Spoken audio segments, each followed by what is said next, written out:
Everyone. This is our weekly webinar. Very glad to have you all here.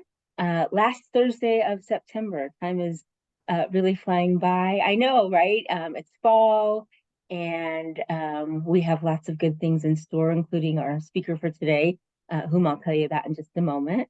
But before that, our usual housekeeping notes. It looks like everybody is muted. Thank you for doing that.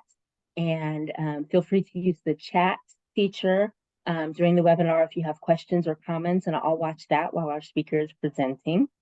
We are recording, so if you'd like to go back and watch this again, or if you have someone who you think would benefit from this, we'll be sharing the link on our website so you can watch it in the future.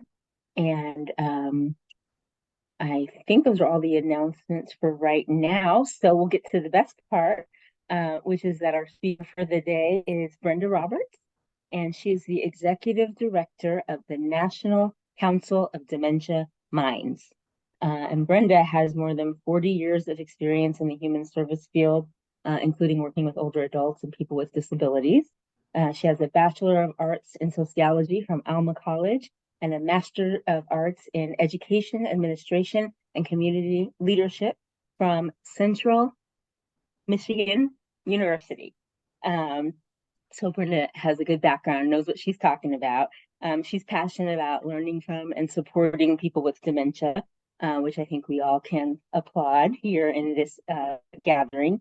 And her goal is to have people with dementia experience agency, inclusion, and shared power in both their private, personal, and public lives.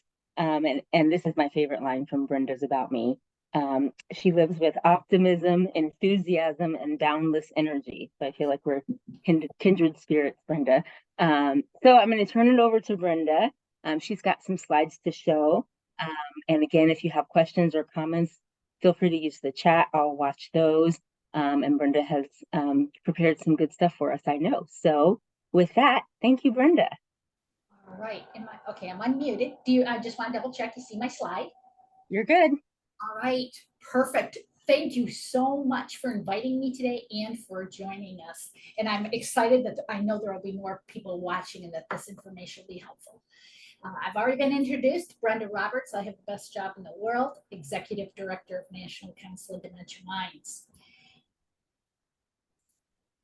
So our next slide here is our board of directors. National Council of Dementia Minds is proud to be the first national nonprofit organization that's founded and governed by persons living with dementia. So all our board members are persons who are living with dementia. We have a physician, a banker, special education teacher, homeland security and analyst, a skilled tradesman. The biggest picture there is my favorite board member. That happens to be my husband, Mark Roberts. He was diagnosed with vascular dementia 9 years ago. He's pictured with his dementia service dog, Sophie. He's one of the few people in the United States who has a dementia specifically trained service dog. I'd love to tell you about that sometime, but I'll just take you 1 minute to tell you what she does for him, one of the jobs. Of course, Mark doesn't remember to take his medication. And of course, I don't remember to tell him. And so when it's time for Mark to take his medication, Alexa says, Sophie, go get it. Sophie runs in the bathroom, opens the cupboard, gets the medication pack out, brings it to Mark. He takes his medication. 3 minutes later, Alexa says Sophie away, and Sophie runs and puts it back into the bathroom cupboard so it's there the next time she needs it. So anyway, I just have to tell that story because she's such an integral part of our lives. So I'm going to turn it over for a minute in a short video clip of our board president and one of our founders, Bonnie Erickson, who's going to talk to you about the mission and vision of our organization.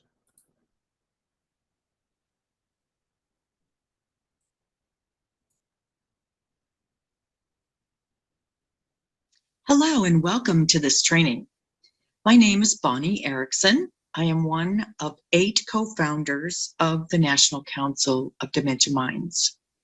When I was first diagnosed with early stage dementia, I looked locally for a support group, a peer-to-peer group that knew exactly what I was going through. Needless to say, there were none. I heard of a group that was forming in Michigan.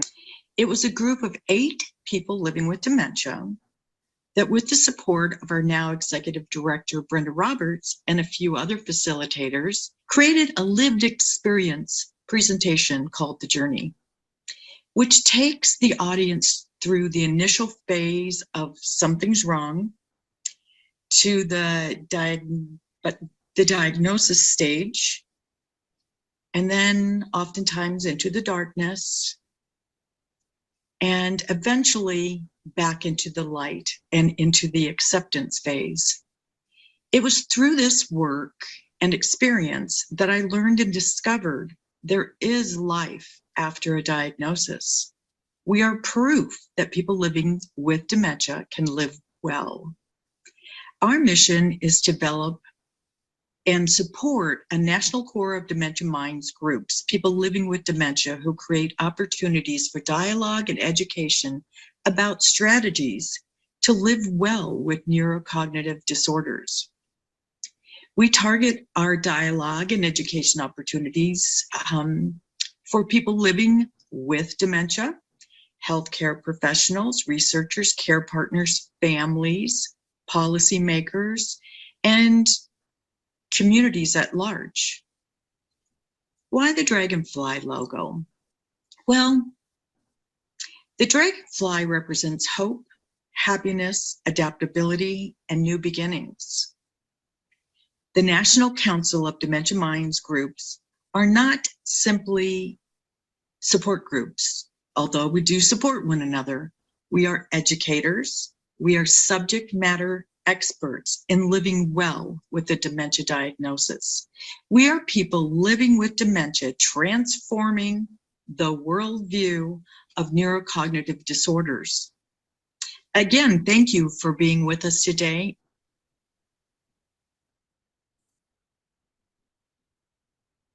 So as Bonnie said, our services are that we do provide support, but we do education and advocacy.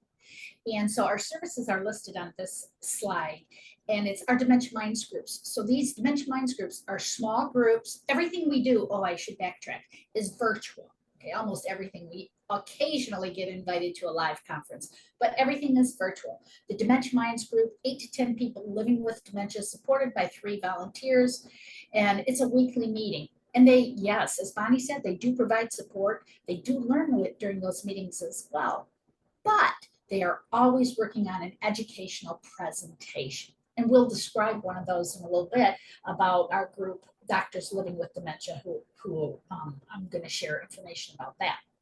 Then we have the Dementia Minds Family and Friends series. That's an educational event that families, friends, and professionals can attend. But it's led by people living with dementia.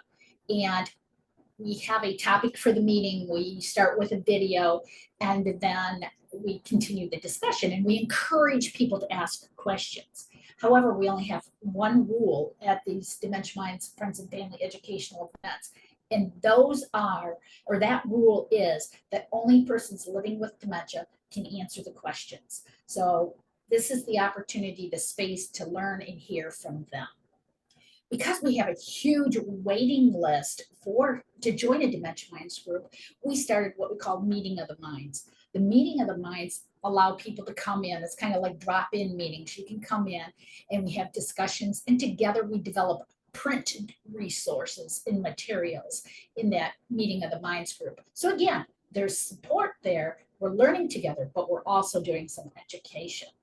And then we're involved in a ton of special projects. And I'm going to highlight 2 of them that I think you all will be most interested in. One is, I'm like super excited, just being released to the Michigan ADRC today. But apparently the ADRCs have, I hope you all know, a curriculum, an online curriculum for new researchers who are coming in. Well, National Council of Dementia Minds is creating 6 videos that will be incorporated, and it will be by people living with dementia, that will be incorporated into the curriculum. So yay, our first video is completed and we'll be in that soon. So you can look forward to that. And there will be a series of 6. And the first one, no bias here, but it's awesome.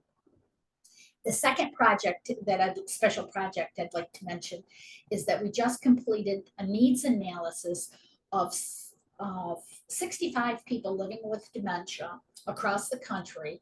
And the analysis was the resources and information that they wanted from the moment they were diagnosed until 1 year out. So that very specific first year time frame.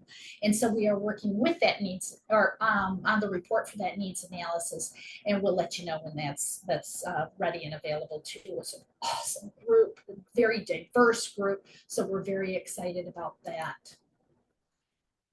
So speaking of educational events, the primary one I'm here to talk to you today is we have a group called Doctors with Dementia.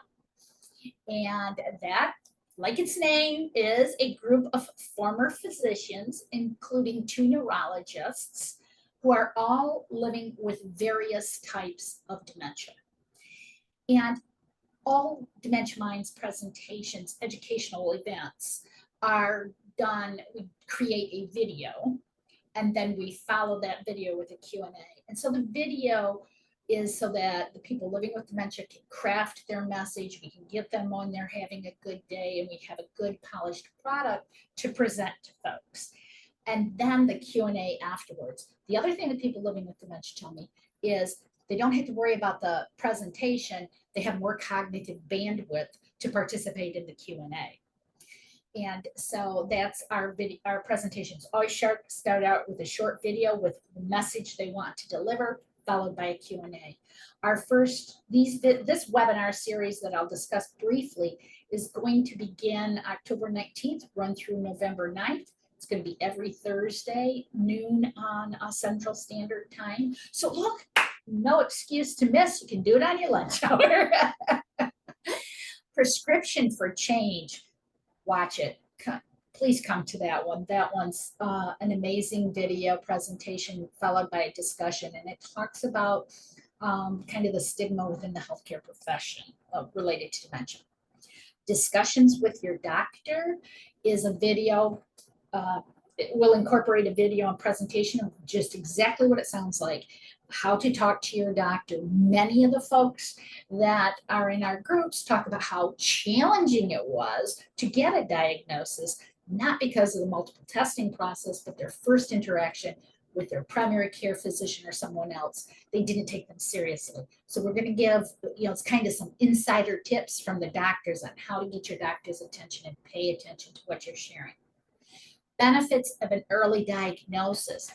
That one, I'm just like so excited about that one. This is one of my favorite because I typically hear the benefit of getting an early diagnosis is you can participate in your advanced care planning. And you think, whoa, I'm so excited. If I get a diagnosis, I can participate in my, no, it's not a motivation factor to get in there and get a diagnosis. And so what we have done is brought a group of people together who are talking about the benefit of getting an early diagnosis in relationship to preserved relationships, right? A lot of relationships become fractured and even severed before a diagnosis, especially those folks with younger onset, before a diagnosis was given. Again, younger onset, people often lose their job prior to getting a dementia diagnosis. And so, if you're suspecting it, get in there, get that diagnosis. You can access some benefits through your employer and some assistance there. And so we're talking about financial well-being. So we're talking about preserving relationship, financial well-being, and overall improved quality of life, because we now know what we're dealing with and we can now adapt our environments, our approaches, all of that to make improved quality of life. Those are the things that we want to share as a reason to get a dementia diagnosis, among others that they have. Just awesome, just awesome. Then we have one specifically for doctors on how to deliver a dementia diagnosis. Again, these are doctors who have given difficult diagnosis, including dementia or neurologists, and they have learned now as a patient that they would probably do the delivery a little differently. And so they're going to, talking about on the other side of the desk.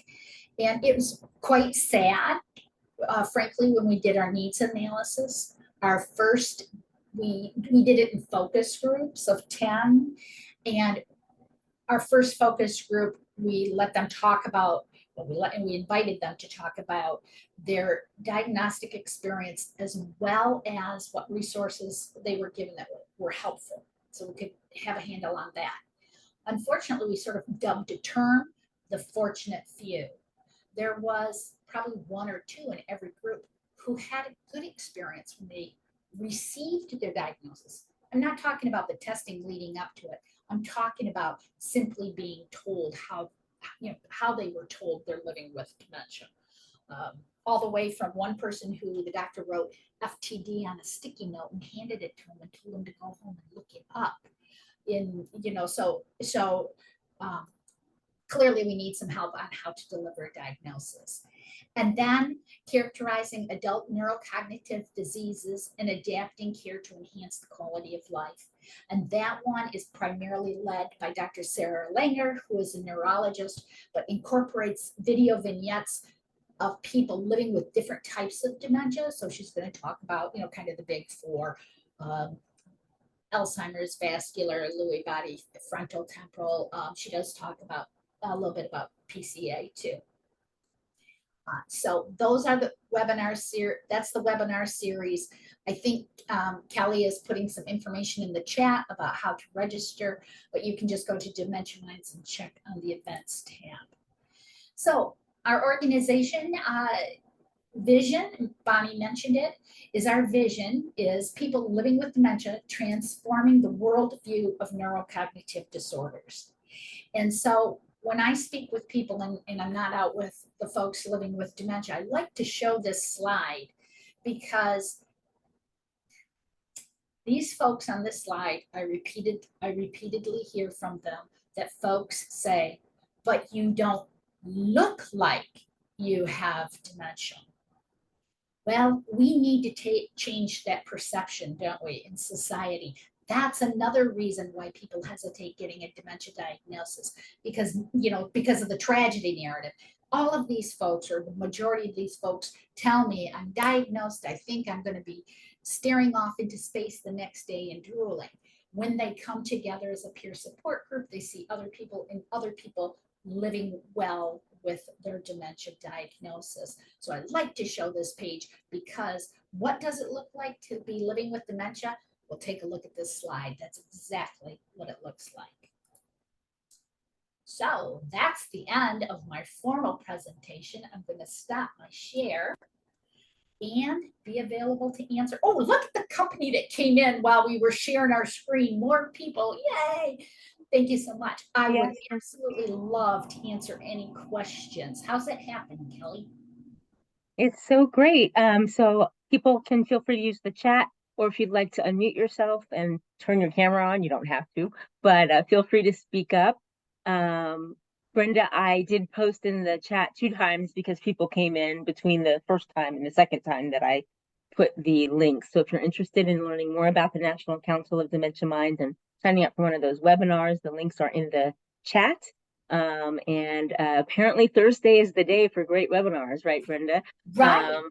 I love that yours is at the lunch hour, and then ours is at 2, so people can do double duty, can participate in both webinars.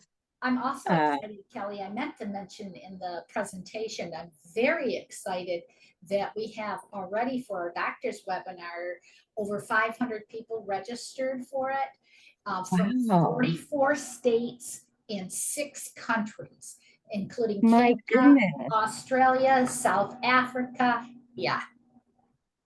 Oh, that is fantastic and speaks to the global reach, right, of dementia. It's everywhere, and it's important for all of us as we age. And that actually leads me to a question that I have for you, Brenda, if that's okay. I am absolutely touched and impressed and grateful for the generosity with which people who have dementia speak about their diagnoses. And I think that really helps us move toward all kinds of advantages in figuring all of this out. And I think it takes a really special position to say, it kind of reminds me of the commercial for the hair club. I'm not just I'm a customer and a client or something. I don't know. I didn't quite get that. Anyway, for a physician to be able to speak up and say, I have this too, I think is so meaningful. And I wonder if you would tell us a little bit about how was it easy for you to get folks to be willing to say that, or did you have to twist We arms? have so How was it? many people in the last, I have had 30 people living with dementia reach out to me in the last 30 days that they want to be in a group. I mean, that's Wow. how, so that if they want to be in a group, that means they want to be advocates, right? They want to get Yeah. into this, right? They want to be speaking. They want to be telling their story. They want peer support. They mostly come in initially wanting that peer support. But then Yeah. once they learn some strategies and life hacks on how to live well, and they want, they talk about keeping the happy thoughts in the forefront and try to be positive and the reality. But I do want to say our groups do not look at like, oh, look, life is just a bed of roses. Living with dementia is great. You should try it too. We definitely dig into some of the very challenging parts of living with dementia, both in the groups and in our presentations. But part of the group's mission from the very get-go was, my husband and I decided to live our best lives possible. We have one life, we have one life to live. And we decided we were going to live our best life possible, and we were going to surround ourselves with like-minded people. And so it just keeps growing and growing and growing. And so what happens is people living with dementia come to our presentations, and then they want to become a part of the group. Excellent. Thank you. So Anne has a question in the chat, Okay. Brenda, and I'll read it for everybody.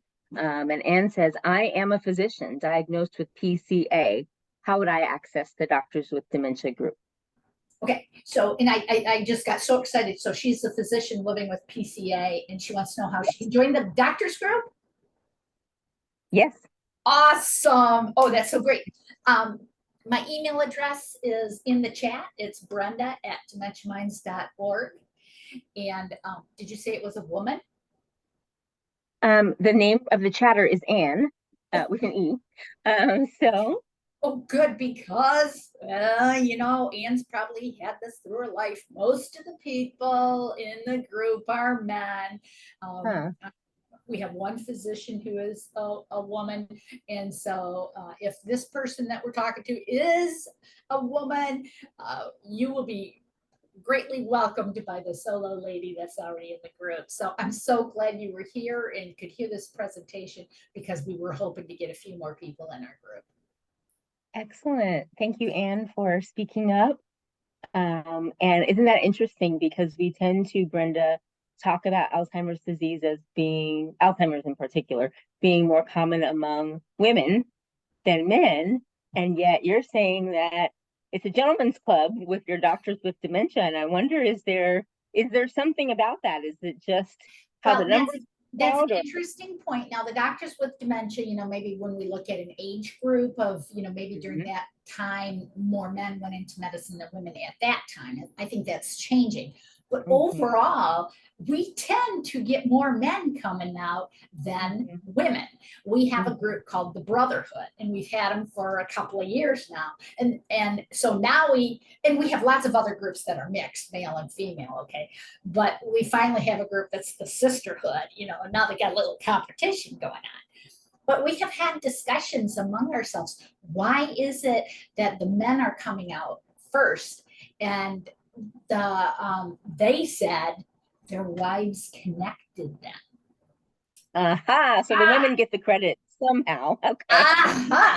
So at least several of them said that their wives had, done the homework for them. So what that said to me is, oh, well, then I need to be reaching out to the male caregivers, care partners, because they're the ones who frequently hold the key to help, facilitate that. So we need to do special outreach for the male care partners. Gotcha. That's so fascinating to me, because, we think about all that we've learned over the last generation, the last 20 or 25 years about dementias, and the conversation that we would have been having 25 years ago was not nearly as advanced as the conversations we can have now about diagnosis, interventions, treatment. And so I'm really grateful that you have this core group of physicians who have all this education and personal experience to share, and that is just priceless. Marie has a question in the chat, and her question, Marie's question is, does the webinar cover treatment results? Treatment results. Like, so I'm just curious if that means like a specific treatment, like medications. No, they're not specifically talking about medications. Really, I'm nodding. I think that's what Marie is asking. Marie, if you want to write more in the chat, or if you'd like to unmute, feel free to, if you want to say anything more about your question. But sorry, go ahead. Yeah, I think, you know, so in some of our different educational events, like our brotherhood, they did a presentation on, you know, living well with dementia. They talked about, you know, the healthy habits for the brain, you know, and they talked about it in terms of, even though you already have a diagnosis, you know, you can maximize your cognition through, you know, exercise and diet and proper sleep. And so they did that sort of thing, but not any really specific medications and things like that. Okay. Okay, and do they share their treatment experiences? They share how they were treated, but not necessarily, I think, what you're thinking of. They don't talk about the specific medications that they were given. However, in the Q&A, if you are able to attend, you're welcome to ask those kinds of questions, and they will provide those too. I do want to say, if you're interested in, you know, ever hosting a Dementia Minds group coming in and doing a presentation for your organization, and, like, you know, persons living with dementia that you interact with and their family members, we would be absolutely pleased to come in and do that too. Our very first presentation that Bonnie mentioned in the presentation, A Journey with Dementia Minds, is what we call an evergreen presentation, and it takes persons from I don't know what's going on, you know, I see something's different, but I don't know what, through multiple stages to the crossroads that, you know, choosing to live my best life that I can, and then how to do that. So that's a very much of a journey. It's a creative, wonderful, because our presentations aren't just like educational. That one's done in an airplane format. Another one is as an old-fashioned radio talk show. So we try to make them. So our group is having fun. They're writing, they have a message, they have an audience they want to reach out to. They're writing their scripts, they're making their videos. And so participating in a Dementia Minds group, people have meaning and purpose, because they're doing this, and then they're going out and delivering the presentations. And then once you all see the presentation, you'll be like, oh, you're amazing, thank you, thank you. And they're sitting up a little straighter, standing up a little taller. They are contributing members of society and helping other people. Excellent. That's wonderful. And yes, I think we would be quite interested in having that perhaps on a future webinar or in another way, Brenda. So I know how to find you, and I'll be in touch with you about that. I do see that Marie added another comment, which is that KU has a study using creatine. I believe that's our CABA study, which Marie says she tried on her own and eventually had constant dizziness and stopped. And just wondered about other folks' experience, but it sounds like from Brenda's answer that might not be covered in the webinar. Right, but those are kinds of things that people in the groups discuss too. You know? Yeah. Okay. Marie, if you would like, and this goes for anyone, I could forward that question to the CABA study team and see if they have any thoughts. So if you'd like to send an email to myalliance@kumc.edu. I can ask your question. I can keep you anonymous if you like, and see what information I might be able to respond back to you about the creatine use. Okay. And that's just one of the great things about the My Alliance webinar, is that you can get information straight from the top from folks like Brenda and people on our study team. And it's so meaningful, I think, to be able to have this space to ask your questions and get information. So thank you, Marie. Thank you, all of you, for being here. Does anyone else have any questions or comments? As always, time flies on these webinars. We're coming to the end of our time. Yes, Brenda. I would like to just say one thing too. I think that Dementia Minds is a prime breeding ground for folks who want to be in clinical trials. As they come in and they learn and they become advocates, they want to give back, they want to explore. And so without doing an official study, I would say the vast majority of our folks have availed themselves to clinical trials if they're available in their area.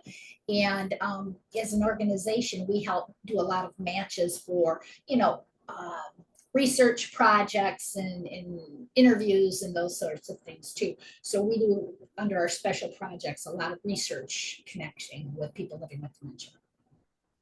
Excellent, excellent. Well, I didn't ask Brenda to say any of that, and yet what a great plug for participation in clinical trials. As our co-director, Dr. Jeff Burns, frequently says, the cure for dementia is going to come from people participating in clinical trials. And so it's because people are willing to give of their time and themselves to advance research that we are able to make the progress that we are. So I am putting up our general closing slide on the screen as I tell you, Brenda, thank you so much again for sharing your time today. I'm so glad to know that the National Council of Dementia Minds exists.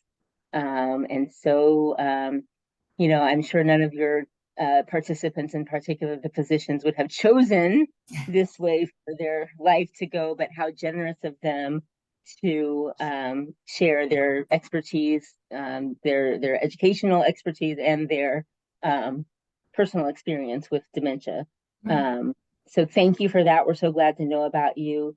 Look in the chat for Brenda's information. I think my slideshow is on automatically moving forward because it keeps changing. Sorry about that, everyone.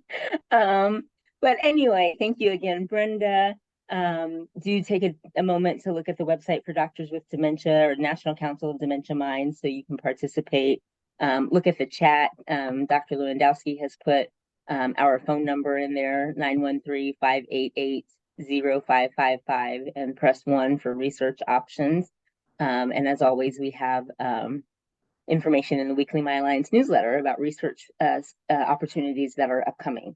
So with that, thank you again for being here, Brenda, and everyone. Everyone have a great week. Enjoy the last days of September, and we'll see you back here next week. Our speaker is Rachel Hiles from Sandwich KC, which is a caregiver support organization. And so she'll be talking about support and resources for people who are caregivers of someone with dementia and other diagnoses. So we'll look forward to seeing you then. And thank you, everyone, for being here. Real quick, Brenda, for you, I wanted to let you know that I did share information about the webinar series. I have it on our schedule for our provider professional network. So that consists of healthcare professionals, could be social workers, could be actual providers, could be other people working in the industry. So did share it with those individuals. So you might end up with another doctor maybe as well. That'd be cool. And when I'll make sure that Kelly has information, we're going to do a series of videos and discussions and presentations about involving people living with dementia in best practices of it from their perspective. And so I think you'll be interested in hearing from them on that too. Absolutely. Very good. Well, great work out there, Brenda. But I really like whoever Cheryl is who attended. I was just going to say, I hope you saw that. Thank you, Cheryl. She's my favorite person. Oh, sorry, That's Kelly. right. Thank you so much, ladies. It was great. All right, everyone. Have a great afternoon. Bye-bye. Bye-bye.